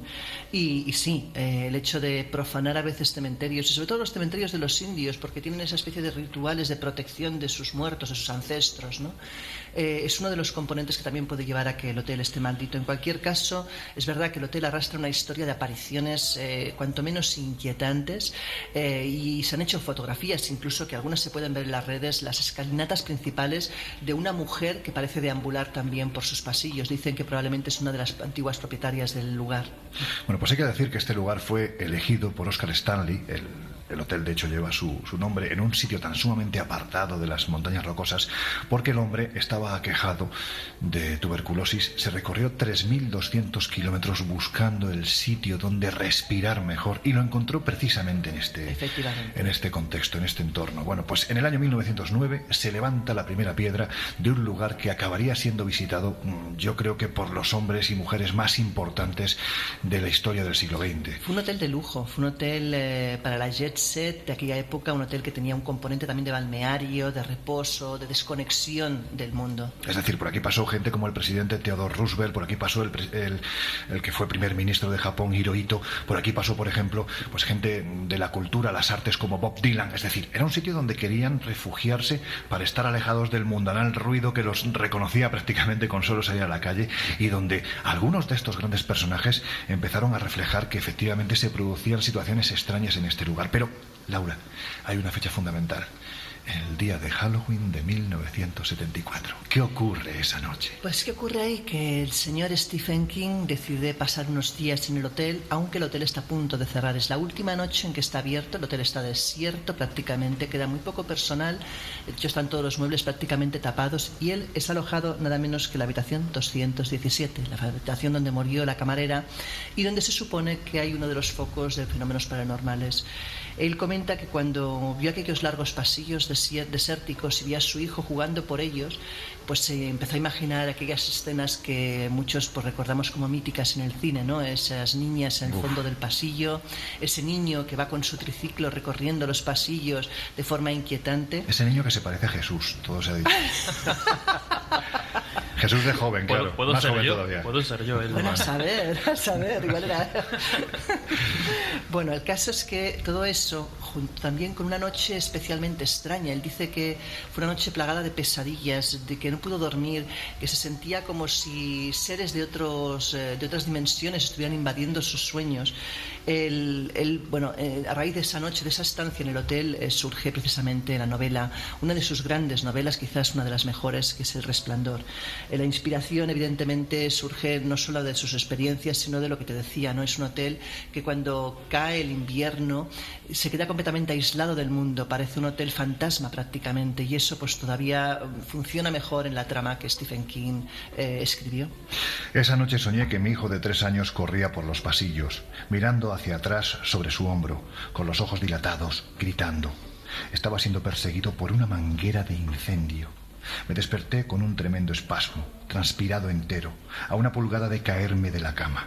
Me levanté, encendí un cigarrillo, me senté en una silla mirando por la ventana a las rocosas y, para el momento en el que el cigarrillo se había deshecho, tuve el armazón del libro firmemente establecido en mi mente. Le faltaban las musas. Esto es una declaración en la propia autobiografía de Stephen King, donde, aparte de contar esta escena terrible, que en cierto modo se refleja posteriormente en la novela, contaba muchas más cosas para que finalmente, de lo que él había vivido de una forma pues casi en un estado alterado de conciencia, de lo que había vivido esa noche, esa última noche en el Hotel Stanley, que hizo que en la mente tuviera posiblemente la que es la novela más aterradora de este genio del terror, El Resplandor. Yo creo que con imaginar a ese Jack Torrance, Jack Nicholson, haciendo de Jack Torrance, ¿no? en este hotel, esa locura histriónica del personaje, esos pasillos que de repente se llenan de sangre, con las niñas descuartizadas, con el jovencito yendo en el triciclo, el Red Run apareciendo en las paredes. ¿Qué fue lo que le pasó a este hombre para tener el armazón del libro a raíz de la experiencia que tuvo en este hotel y reflejarlo de esa forma? Pero no solo lo que le pasó a este hombre, de hecho todo el mundo que ha intentado experimentar en este hotel ha sacado buenos resultados. Oye, todos los que nos dedicamos a este mundo y hemos estado en sitios investigando sabemos que no siempre son fructíferas las investigaciones. Claro. Sin embargo, aquí es raro que no lo sean. Es decir, han estado desde en lo que son los cimientos del hotel investigando, hay apariciones, hay voces que llaman y que piden ayuda. Han estado en la 217 encerrados tanto el equipo de Ghost Hunters como el equipo de buscadores de fantasmas. Todos han obtenido resultados, a cuál más escalofriante. Es decir, parece ser como que realmente este hotel es un epicentro de fenómenos paranormales. Hay una grabación que yo vi en internet que me inquietó bastante, que es de un cliente particular, de hecho que la sube porque no entiende lo que le ocurrió durante la noche. Él, sabiendo la historia de esa habitación, decide poner la cámara a grabar y él mismo se sorprende cuando ve la grabación y se da cuenta que a mitad de la noche él se despierta y, como en una especie de trance, empieza a pronunciar palabras inconexas en idiomas que ni tan siquiera conoce y de hecho él al día siguiente no es consciente de nada de lo que hizo durante esa noche. De hecho, durante esa grabación se ven orbes, se ven luces, se ven sombras extrañas pasando por la habitación. Es un hotel realmente donde lo difícil es no tropezarse con lo paranormal. Pues eso, para echarse un sueñecito tranquilo, ¿no? Bueno, sí, oye, para ti es ideal, ¿tú tal como te enteras? Sí. Bueno, pues en fin, yo creo que nosotros en gran medida también tenemos en España nuestro particular, salvando las distancias, Stanley Hotel. Así que si os parece, escuchar este corte que me he traído y ahora seguimos hablando. En estos momentos desconocemos el número de plazas que estarían ocupadas, pero es de suponer que en estas fechas del año, en tiempo de verano, estaría prácticamente al 80 al 90% de su capacidad. personas. No, acaba de caer una señora desde el balcón, desde un quinto piso, se ha lanzado en camisón, se ha lanzado auténticamente al vacío. Se ha visto claramente cómo en estos momentos los bomberos se la llevan. Madre mía, la historia, bueno, pues ya la conocemos, ¿no? El 12 de julio del año 1979, el Hotel Corona de Aragón arde por los 4 costados. Un día que además tenía una ocupación del 70% porque precisamente al día siguiente se hacía entrega de los despachos de la 26ª promoción de la Academia Militar General y, por tanto, hay que decir que el establecimiento estaba a reventar de militares. Pero más allá de esto que ya hemos hablado, Jesús, hace unos minutos de ello, ¿por qué vuelve a las primeras páginas de los medios el viejo Hotel Corona de Aragón? Bueno, pues precisamente, como hemos comentado, la tragedia allí sucedida causó pues una serie de emociones concentradas en aquel hotel tremendas. Y sí que es cierto que, al igual que hemos estado paseando por diferentes habitaciones y otros hoteles, aquí nos tendríamos que centrar en una en concreto, aunque los fenómenos también se hacen extensibles no solo a la habitación 510, que sería la que llamaría o la que llama nuestra atención, sino a los pasillos de esa planta, incluso a otras habitaciones. Pero sobre todo porque en un momento dado, cuando en el hotel han de alojarse una serie de azafatas de la compañía Aviaco, creo recordar, pues precisamente en esa habitación comienzan a describir una serie de fenómenos que parecen encajar con la tragedia que hemos comentado antes. Laura, ¿qué fenómenos? ¿Qué le ocurrió a esta azafata? Bueno, esta azafata pasa quizás una noche de lo más divertida, de lo más amena, ¿no? De hecho, llega a publicar un artículo... Perdona, pero es que, claro, tu visión de la diversión... Sí. Bueno. En fin, es particular. Sí. Bueno, no fue amena porque evidentemente para ella lo vivió de forma trágica y traumática, y de hecho hay unas declaraciones a medios de comunicación incluso explicando lo que le ocurrió, ¿no?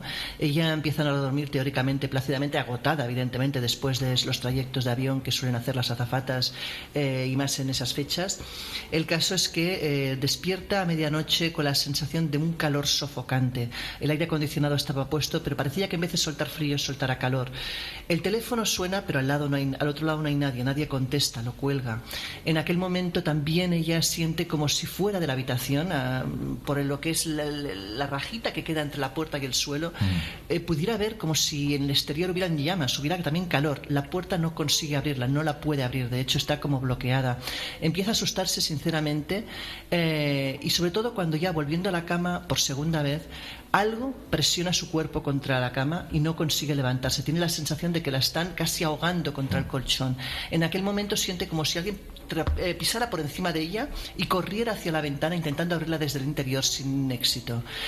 Bueno, fueron minutos, pero unos minutos que para ella fueron horas. O sea, la sensación de ella fue vivir un auténtico espanto, la sensación realmente de vivir un incendio. Probablemente lo que ocurrió años atrás en esa habitación o probablemente en toda la planta. Claro, es que tal y como lo estás describiendo es, bueno, pues escena propia de una tragedia tan terrible como es un incendio en el que la gente huye del fuego y prácticamente por ese instinto de supervivencia al final te acabas arrojando al vacío, ¿no? Porque hay que salvarse o morir quemado o bueno, la posibilidad de sobrevivir a una caída de esas características, ¿no? Bueno, la verdad es que las escenas que se vivieron durante ese incendio fueron dantescas. Yo leyendo incluso testimonios de la gente cuando oyes que hubo padres que tuvieron que lanzar a sus hijos por el balcón y no llegaron a acertar la lona de los bomberos, viendo cómo sus hijos se estrellaban contra el asfalto, sinceramente te ponen los pelos de punta. Precisamente, Laura, el caso que comentas, para que los oyentes que nos acompañan cada 15 días en el Colegio Invisible se hagan la idea, esta escena que describe Laura es realmente trágica por lo que genera o por las emociones que puede generar en los padres, porque efectivamente lanzaron al bebé al vacío con la esperanza de que cayese en la lona que habían dispuesto los bomberos para salvarlo, con tan mala pata de que se golpea contra la puerta y fallece. Lo curioso o lo trágico quizá que le da una vuelta de tuerca más a esta historia es que minutos después, apenas minutos después, consiguen salvar a los padres que habían arrojado a ese bebé al vacío. Si hubieran esperado unos minutos, habrían salvado. Entonces esta clase de escenas se repiten constantemente en aquel 12 de julio. Es una de las grandes tragedias de ese día, que mucha gente por impaciencia murió cuando si hubieran esperado un poco más hubieran sido salvados, pero la histeria, el miedo hace a veces... El diario ABC, de hecho, en su día titulaba o publicaba: "El pánico fue peor que las llamas y el humo". También, si me permitís, por torpeza, porque os acordáis que hubo helicópteros que participaron en las tareas de rescate y lo que hicieron fue, en sus aproximaciones, avivar las llamas, con lo cual muchos que podían a lo mejor tener el presentimiento de que iban a poder salir de ahí con vida porque estaban trabajando ya las autoridades y los sistemas de seguridad, pues lo que veían es que todo aquello estaba muy mal organizado y por lo tanto se venían abajo moralmente, ¿no? Claro, aquí lo que es difícil es pedir tranquilidad y paciencia en unas circunstancias como estas, ¿no? Pero en fin, yendo a lo que comentaba Laura anteriormente, Josep, hay un detalle que a mí me ha llamado la atención, ¿no? De esos primeros fenómenos que vuelven a traer a la primera página de los medios nacionales al antiguo Corona de Aragón, hoy Hotel Meliá Zaragoza, que es el hecho de que esta joven azafata notaba una presión sobre su pecho que prácticamente no la dejaba levantarse. A mí esto me suena a otros fenómenos que tú has investigado muy en profundidad. Sí, a los visitantes de dormitorio, que es muy habitual esa parálisis del cuerpo, no así de la cabeza o del cerebro, de los ojos. Inclusive hay testigos que describen esto como la aquinesia, es decir, la imposibilidad de llevar a cabo solamente ciertos movimientos, ¿no?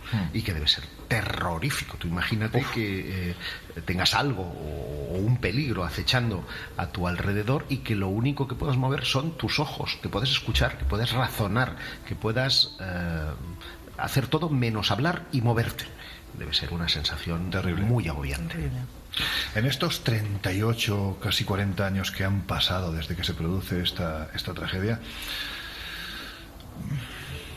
¿se han testimoniado más fenómenos extraños? ¿Hay gente que ha vivido más experiencias de estas características? Bueno, pensemos que aparte de lo que es la planta quinta, hay otra cosa que actualmente ya no existe, que era la discoteca que estaba debajo del hotel, donde curiosamente, desde que ocurre el incendio, todos los filtros del aire acondicionado empiezan continuamente a bloquearse, llenos de hollín. De un hollín que ya no tiene sentido, o sea, de hecho salen los filtros negros, absolutamente negros, y en la discoteca también sufren cierta fenomenología, o sea, también curioso. Esa discoteca actualmente ya no existe, está cerrada, pero mientras estuvo abierta también sufrió los efectos de esas apariciones o de esos sucesos extraños. ¿Y qué explicación, si es que se puede dar una explicación a lo que allí ocurre, dan los expertos? Bueno... Claro, explicación, Laura, estaba para ti directamente. Claro, no, explicación yo creo que la misma que en otros muchos lugares, ¿no? Que la tragedia al final, cuando ocurre un suceso así de intenso, sobre todo a nivel emocional, las huellas de esos sucesos suelen quedar impregnados. En algunos casos son, pues como decíamos, como en el caso de la Miñona, son impregnaciones, son hologramas, son cosas que repiten una y otra vez, como ocurre también, por ejemplo, en lugares como el camping de los Alfaques. Son lugares donde continuamente se repite una y otra vez el suceso, donde parece como si esos, no fantasmas, pero sí hologramas, reprodujesen la tragedia para que nunca más se olvidase aquello que ocurrió una vez, ¿no? Y por otro lado, pues luego existen los fantasmas, gente que quizás se queda anclada en ese lugar, en ese momento, porque la muerte trágica a veces no les hace entender que ya no están en este mundo, o porque quizás se quedan con cosas pendientes y no son capaces de transitar y se quedan también en el lugar sufriendo una vez esa situación que les llevó a la muerte. Es esa teoría de la que tanto hablamos en la primera temporada del Colegio Invisible, la teoría de la impregnación, es decir, de repente las paredes o el lugar donde se produce la tragedia son como una especie de vinilos, ¿no? Donde quedan registrados estos sucesos que cada cierto tiempo, cuando uno aprieta, generalmente de forma inconsciente, un resorte que queda en el lugar, parece que vuelven al presente. Pero vamos a ver, a mí me gustaría saber también la opinión, Jesús, tú como gran escéptico que eres del grupo, claro, cuando hay tanto testimonio, cuando hay tanta gente que dice vivir este tipo de fenómenos, y sobre todo cuando estamos hablando de gente que no tiene absolutamente nada que ver con estos temas, sin que, ojo, ser de estos temas sea ser sospechoso de nada. Claro. Pero desde tu punto de vista, ¿qué ocurre en este lugar? Hombre, en este lugar sí que es cierto que conociendo muy bien la historia de aquella tragedia, conociendo esas historias personales que la conformaron, Cuando uno se plantea la teoría o la hipótesis de la impregnación, aquí desde luego tiene todas las papeletas para sucederse, porque hemos visto que hay historias donde la emoción es fuerte y caló hondo. Sin embargo, es verdad que conociendo el testimonio, habiendo leído el testimonio de las azafatas y otros casos conocidos, bueno, desconociendo lo que allí sucedió y reflejando, testimoniando esos fenómenos que parecen encajar también con el incendio, pues desde luego, como mínimo, la duda surge en este caso. La sensación que da, si aceptamos esa hipótesis de trascendencia que se manifiesta en lugares como estos, es que estamos hablando generalmente de algo oscuro, de algo siniestro. Me refiero a lo que procede de ese supuesto más allá, porque, vamos a ver, no invita precisamente a la tranquilidad. Bueno, pues deciros, para dar esa otra parte de luz, la visión más luminosa, que hay quien piensa que no todo es siniestro, que más bien casi nada es siniestro. Os estoy hablando de un queridísimo amigo, el autor del libro Estoy bien, que fue editado por Planeta hace un par de años o 3, nuestro querido Juan José Benítez, para el cual lo que viene de ese supuesto más allá, y él asegura tener pruebas de ello, en base a testimonios que he recogido, se haría más bien luminoso. Os lo voy a poner con mi cacharrín y luego seguimos hablando. He encontrado con algunos casos en los que la gente que está muerta, los que se presentan o los resucitados, como los llamo yo, dan la sensación de que están confusos, de que no saben por dónde tirar. Pero no llega ni al 1% de los muchísimos casos que he podido investigar. En todos los demás lo que hay es una absoluta plenitud, una sabiduría total y una felicidad increíble. A ver, Jesús, hay una vía de investigación de la que todavía no hemos hablado y que, desde mi punto de vista, podría ser, si no una de las más aterradoras, la más aterradora de todas. Porque si te digo accidente, estamos hablando de un accidente terrible, claro está, pero accidente al fin y al cabo, o atentado, ¿tú con qué te quedas?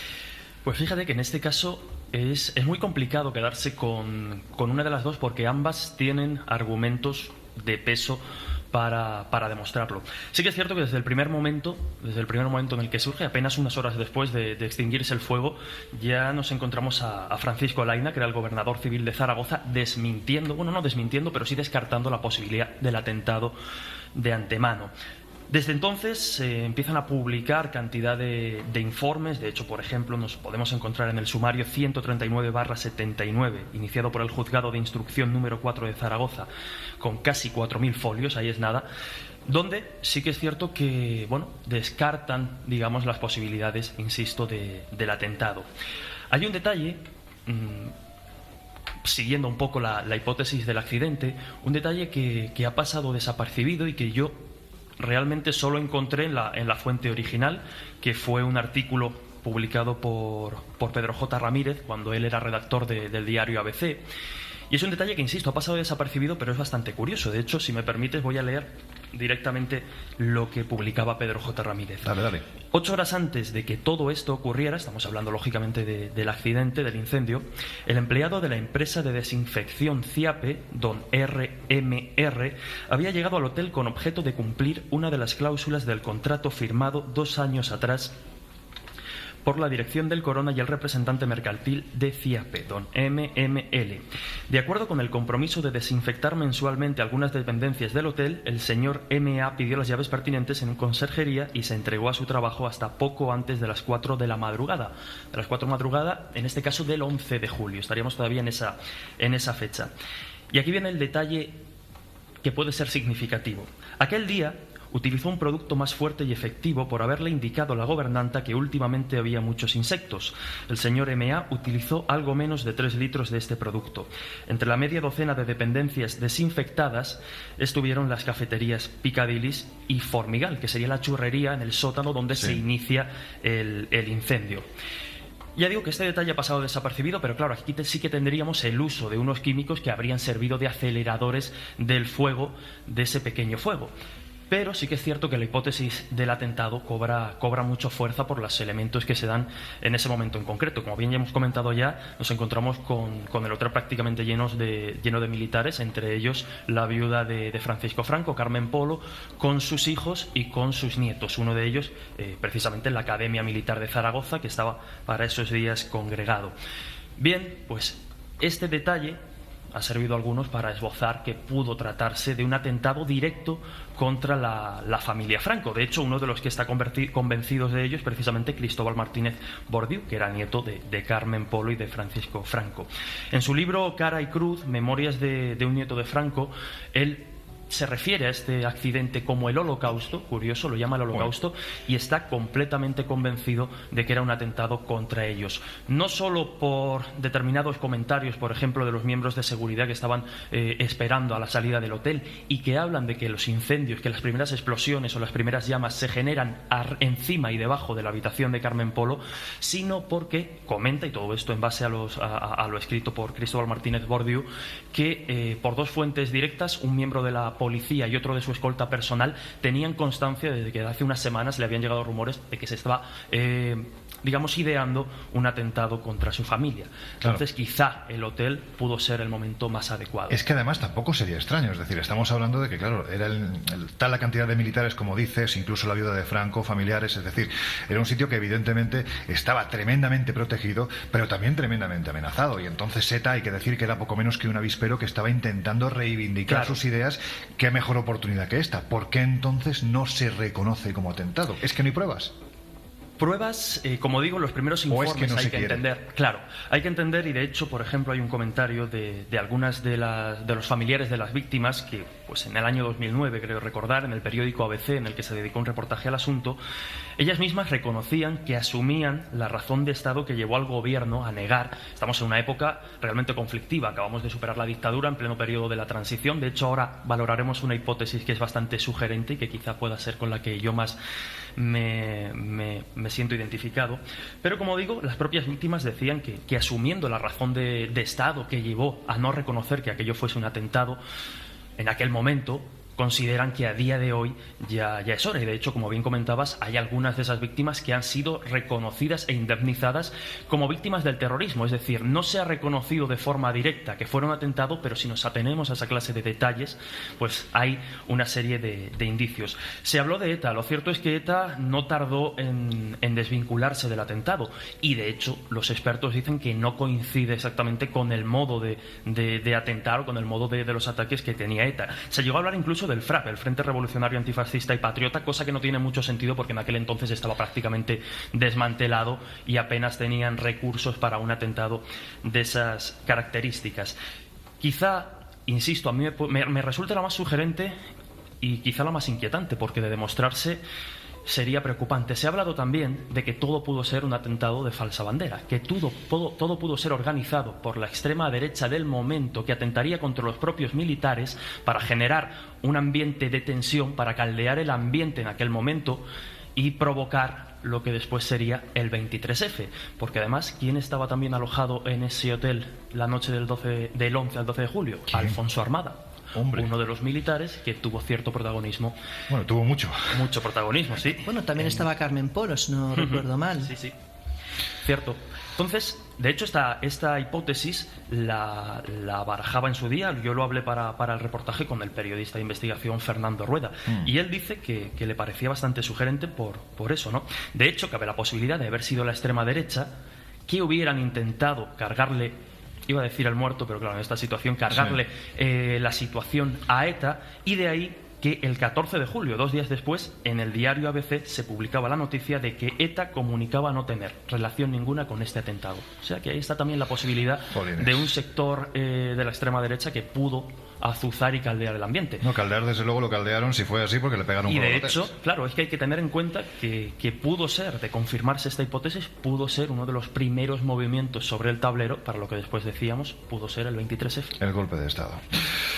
Madre mía, la gran conspiración. Bueno, chicos, ya está... Bueno, no sé si te lo comenté antes, Laura, pero esta noche vamos a intentar pasar la noche en la habitación 712. Así a ver si es verdad, porque la última vez nos dejaron pasarla y nadie quiso quedarse. Sí, pero eso no se dice. Somos muchos aquí, Ahora sí nos vamos a atrever. Pero en fin, ya para ir terminando, chicos, vamos a ver. Si tuvieseis que hacer un ranking de hoteles extraños, vamos a ver, si tuvierais que elegir uno para... salvo en el caso de Laura, en el de los demás, para no dormir, ¿cuál sería? Por ejemplo, Laura, el tuyo. Bueno, el mío dices que no se puede dormir porque actualmente no es ya hotel, pero fue hotel, que hablamos del Salto de Tequendama. ¡Buah, qué sitio! Un lugar precioso en Colombia, al borde de un acantilado donde hay una catarata enorme y donde la gente solía ir a suicidarse.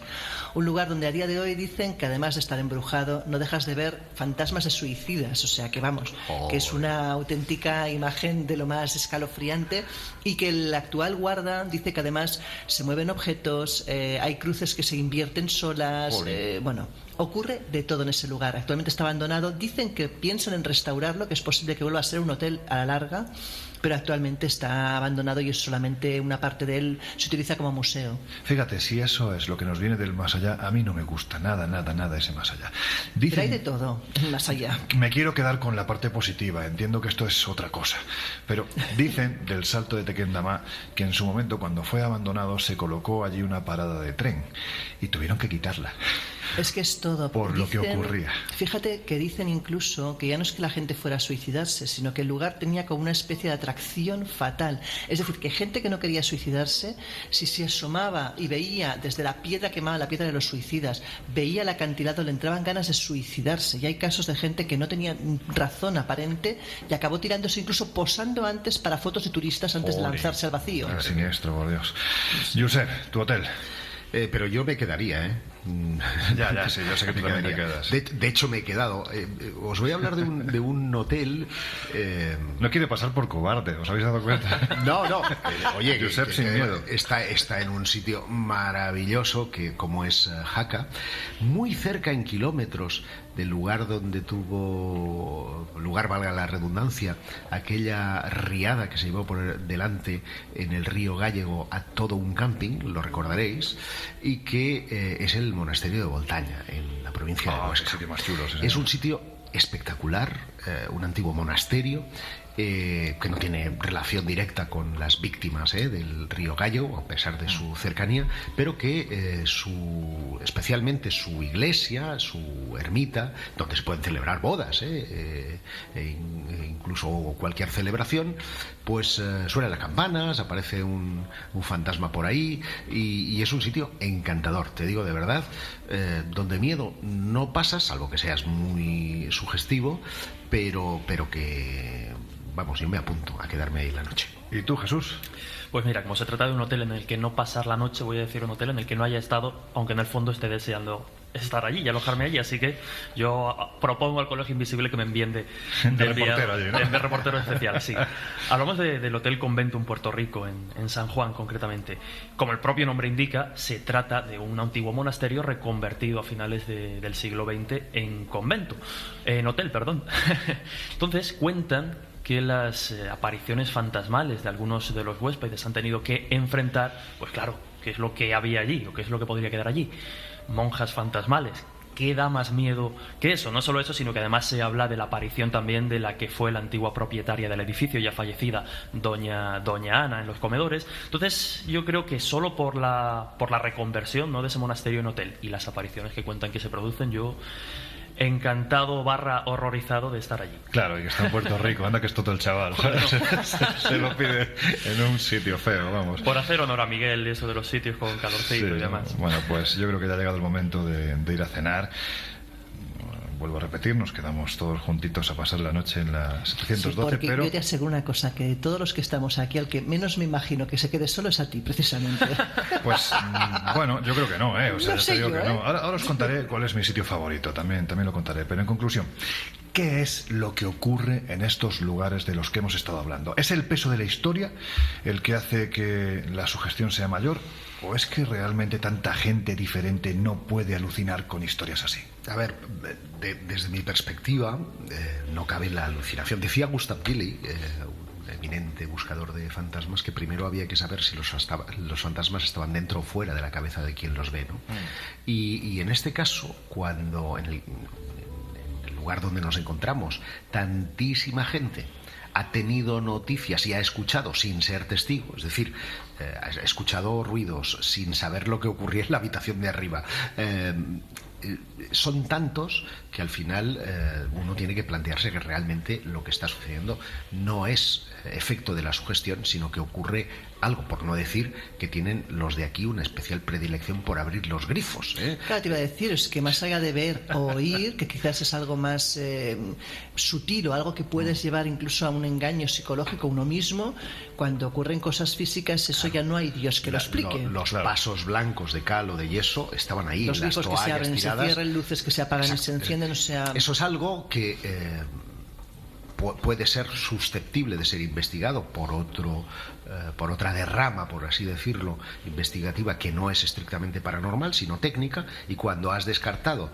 cualquier avería, pues entra en escena el factor paranormal. Bueno, Jesús, ¿tú? Bueno, yo ya sabes que soy fan de la sugestión en estos casos, pero como bien decía Laura, cuando nos encontramos, por ejemplo, con efectos físicos, la cosa cambia, porque ya tenemos algo a lo que aferrarnos. También es cierto que la ventaja o el punto positivo de que sean tantos testigos y tan diferentes los que relatan este tipo de experiencias puede ser interpretado desde el otro lado de la moneda como, claro, si hay que poner por norma general en cuarentena muchos de los testimonios, también habría que analizar a muchas personas. Sí que es cierto, y lo comentaba antes en el Corona de Aragón, que cuando nos encontramos a personas como son pues la mayoría de los huéspedes que pasan por esta clase de lugares, que no tienen ni idea de la historia o de las tragedias que allí se han sucedido, y sin embargo en sus testimonios posteriores sí que parecen dar ciertas piezas o ciertas claves de lo que allí sucedió, bueno, pues es como mínimo un indicio interesante de que puede haber algo más que sugestión.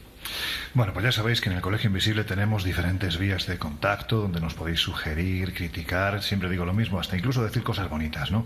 El Colegio Invisible @podiumpodcast.com, ese es nuestro mail. También podéis entrar en Twitter @coleinvisible y en nuestra página de Facebook. Y en estas 2 semanas que quedan hasta que se vuelva a abrir la puerta del Colegio Invisible, ya sabéis, nos podéis encontrar también en la revista Año Cero Enigmas, en esa fusión que hemos realizado de ambas revistas, pues prácticamente con lo mejor de una y de otra. Nos vamos de viaje, hacemos exploraciones, investigamos misterios, muchos de ellos los podréis visualizar, muchos de los que hablamos aquí en el Colegio Invisible. Y además también deciros que ya estamos preparando otro viaje, por si queréis acompañarnos. Ya sabéis que somos absolutos frikis de los viajes con misterio. Ahí tenéis... Sí, aparte, Loren, nos olvidábamos de comentar una cosa, que es que a veces en los viajes nos asalta el misterio también, aunque no lo busquemos, porque hablando de hoteles, recordemos que en el hotel de Sigosoara tuvimos un fenómeno paranormal con un fantasma y nadie lo estaba buscando en aquel momento. Eso fue en el viaje que hicimos a Transilvania, en un hotel verdaderamente fascinante. Pero bueno, ahí tenéis, página web www.rutasmisterio.es. De hecho, el siguiente viaje que vamos a hacer a finales de agosto es a un lugar que aparecerá por aquí, por el Colegio Invisible, porque estamos siguiendo ni más ni menos que las huellas al diablo, tanto en la República Checa como en Eslovaquia. Y a vosotros, chicos, daros las gracias, aunque en cuestión de minutos nos encontraremos cenando y vamos a intentar pasar esta noche, no sé si de terror, yo espero que no, pero en fin, noche intensa seguro en la habitación 712 de este castillo de los Duques de Cardona. Pues hasta la próxima. Os veo en la cena. Venga, hasta luego. Mi favorito. Tengo claro cuál es mi favorito. Mirad, cerca de Zorita del Maestrazgo, a apenas 23 kilómetros de Morella, en Castellón, hay uno de esos lugares que podemos calificar de alucinantes, para mí de los más alucinantes que hay en toda la península. Allí, desde hace muchas décadas, se tiene miedo a la madrugada y se cree ni más ni menos que en el poder de los demonios. No en vano hay que decir que desde tiempos inmemoriales, los hombres de fe, como se decía antiguamente, se han batido a brazo partido con las fuerzas del mal. Es el santuario de la Balma. Para acceder hasta él únicamente existe un camino. Hay que atravesar la hospedería que regenta mi querido amigo José Barberán. Si tenéis oportunidad, quedaos a dormir, que el lugar la verdad es que lo merece, y las historias que cuenta José aún más. Bueno, pues hay que decir que una vez que pasamos esta hospedería el pasillo se estrecha. Es como si la piedra hubiera sido fundida y, de este modo, extraída casi a cucharadas. La luz va perdiendo fuerza. En cierto modo, es una especie de advertencia de que no estamos en un lugar normal, que aquí se han vivido escenas aterradoras que ni los más valientes han sido capaces de soportar. Aquí está la puerta. Cruje mucho cuando se abre. El interior está oscuro. Al fondo, la capilla es el centro de veneración más importante de todo este templo, literalmente arrancado a la montaña, pues en su interior, al calor de muchas velas, se venera la imagen de la Virgen de la Balma, la Virgen de la Cueva, la señora de estos peñascos, y junto a ella un habitáculo que estremece, ya que en su interior podemos observar miles de exvotos que han ido cubriendo las paredes, en cierto modo, de ese sufrimiento que ha conocido el santuario de la Balma a lo largo de las décadas. Aquí cada año, especialmente durante la celebración de la romería, enfermos, tullidos, amantes despechados, muchos son los que se han dado cita para poner fin a sus padecimientos, porque estaban convencidos, muchos de ellos, de tener el demonio dentro de su cuerpo. Aseguraba el genial Carlos Pascual en su mítica obra Guía Sobrenatural de España que, cito textualmente, a este santuario acudían en septiembre gentes y carros de toda la plana, de Cataluña, de Aragón y otros lugares distantes, llevando a los que tienen el demonio dentro del cuerpo. Los familiares les ataban cintas en los dedos de los pies y de las manos y los metían a trompicones en la ermita, ya que los endemoniados se resisten a entrar. Los enfermos y sus acompañantes pasaban la noche en vela, cantando los gozos a la Virgen. Los posesos se tiraban por el suelo, intentando sacarse los lazos de los dedos y diciendo: Virgen de la Balma, por las manos o por los pies, por la boca no, ya que si los demonios salían por la boca, los enfermos se quedaban mudos. En aquellos primeros años del siglo XX, La Balma se transformó en un lugar tétrico, en el que prácticamente podemos decir que todo era posible. Por eso la Iglesia pretendió permanecer al margen. Claro, aquí la cuestión es inmediata. ¿Quién llevaba entonces a cabo los extraños rituales de exorcismo? Bueno, pues unas curiosas damas a las que se llamó Caspolinas. Algunos afirmaron que porque procedían de la localidad zaragozana de Caspe. Aseguraban poseer poderosas facultades para enfrentarse al mal.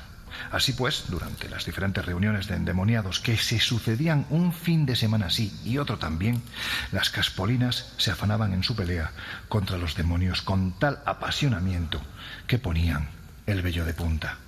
Aquellas insólitas escenas propias de la España más profunda hoy han dado paso a ceremonias menos estremecedoras, pero tan cargadas de misterio o más que las de entonces.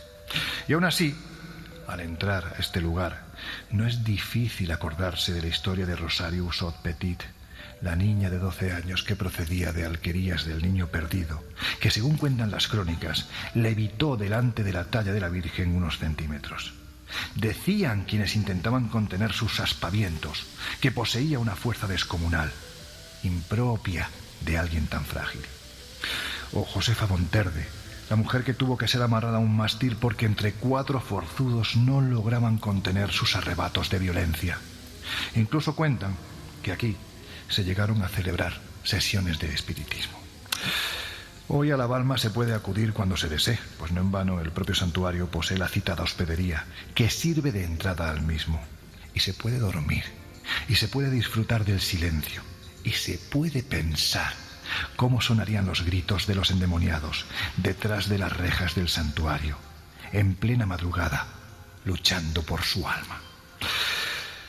Venga, que ya es la hora de cerrar las puertas del Colegio Invisible. Hasta dentro de 15 días. Que seáis muy, muy felices.